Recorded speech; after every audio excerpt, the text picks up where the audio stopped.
Nigeria's economy is under intense pressure as a result of the coronavirus pandemic.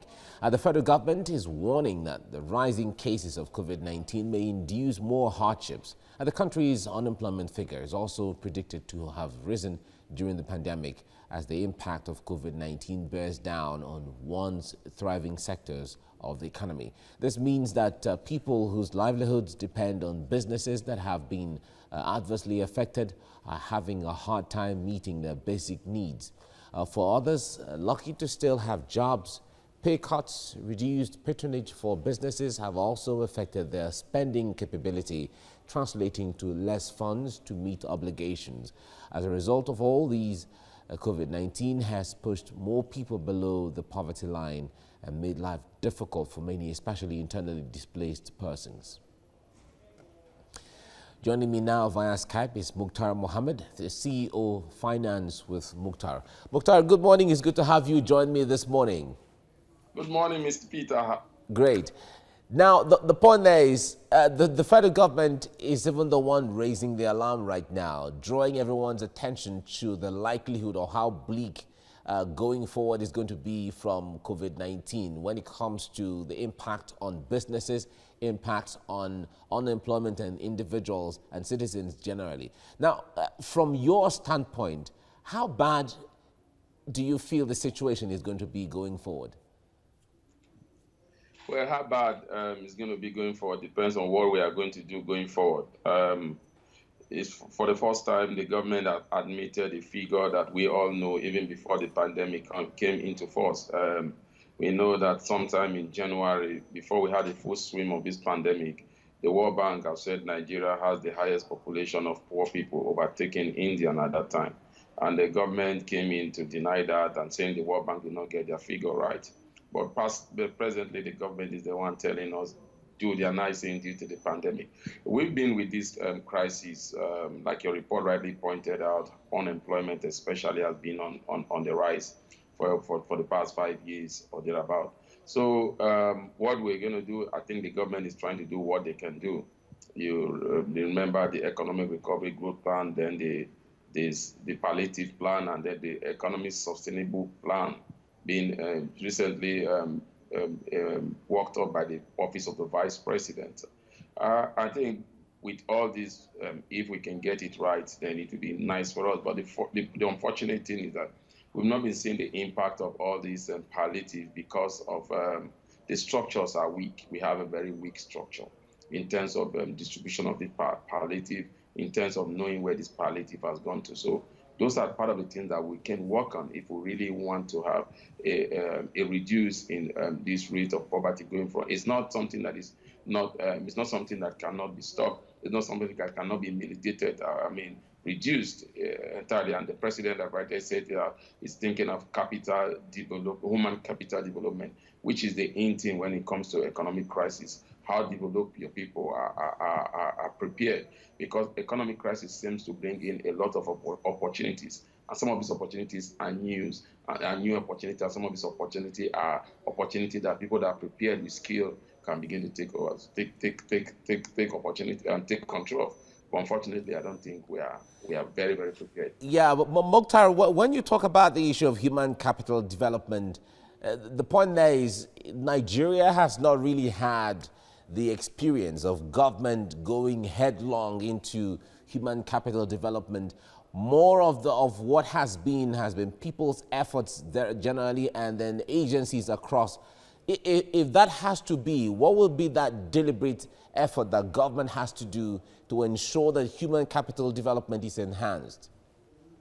Key sector education. And education is key, and the government have not taken serious the foundation of education, which is primary education. Primary education is a key foundation. Then we get to secondary education, which they begin to develop their skills and begin to see their skills. We used to have technical college. Used to have college vocational institutions. We used to have people being classified technical classes. You have science classes. You have commerce classes. So we need to go back to the basics, whereby we begin to think of how developing our skills and unskilled. Because if we develop our skills and we don't develop our own skill sector, then other nations that have been able to develop their own skill sector will take opportunity of that unskilled sector. And if we only develop our own only unskilled sector, Other nations that develop themselves in skills sector will take opportunity. Now, if you look at I can give an example. Now, the unskilled sector, whereby we begin to see people that are trained in area of maybe tiling, building materials, movement of building, especially in building constructions.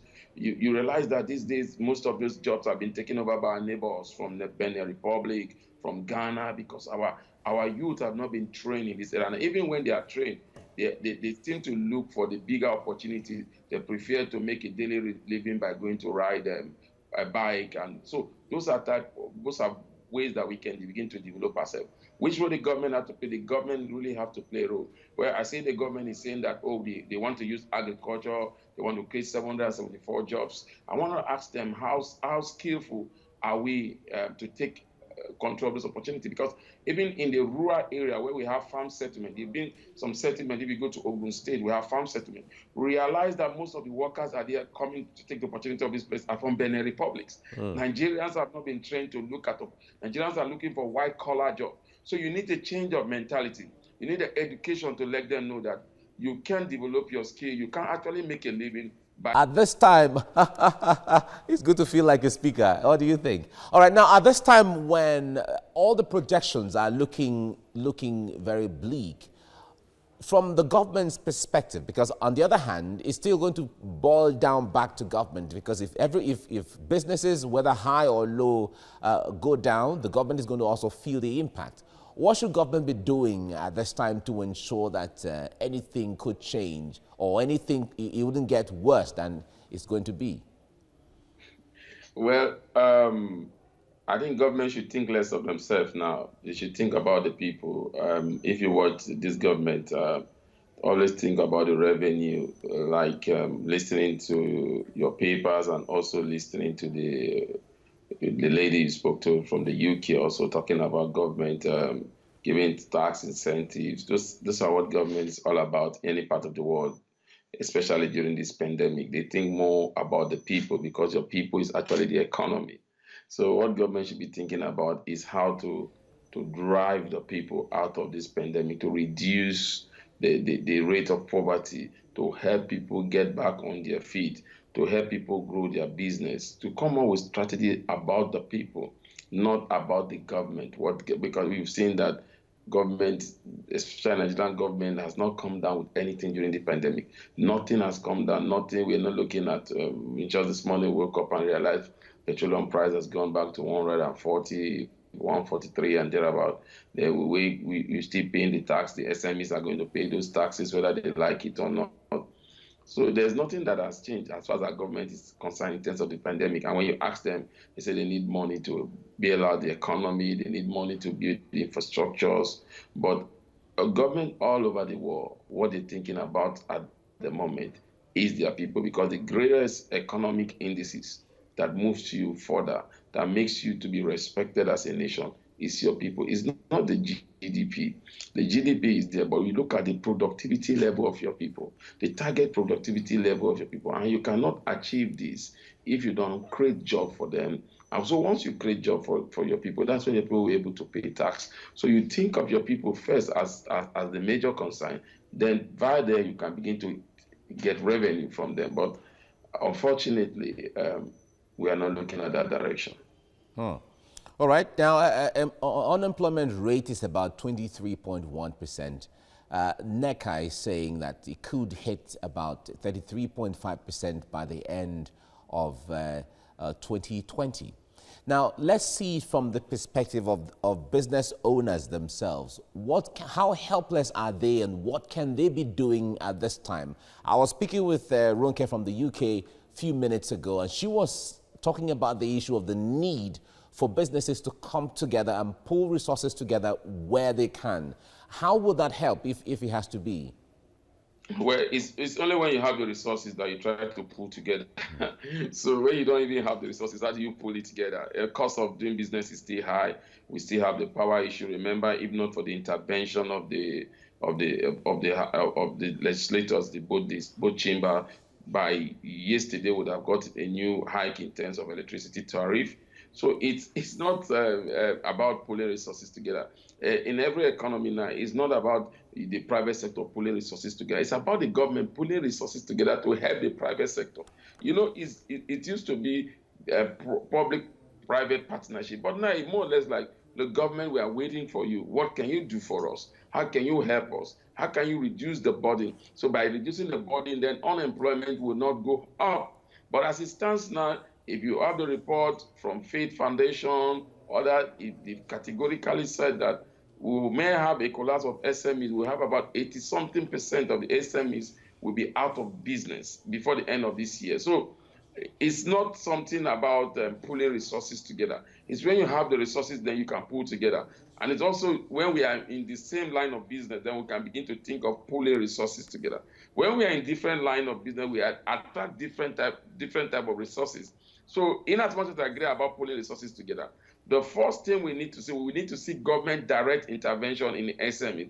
Now, government could come up with any strategy, especially when they are only thinking about how to make sure they reduce the unemployment level in the country. You can directly tell an establishment that have about 6 or 7 staff, and say government will take payment about for about 6 of these staff, or take half payment of this Okay. for this staff. All So right. those are part of intervention that we think government should do.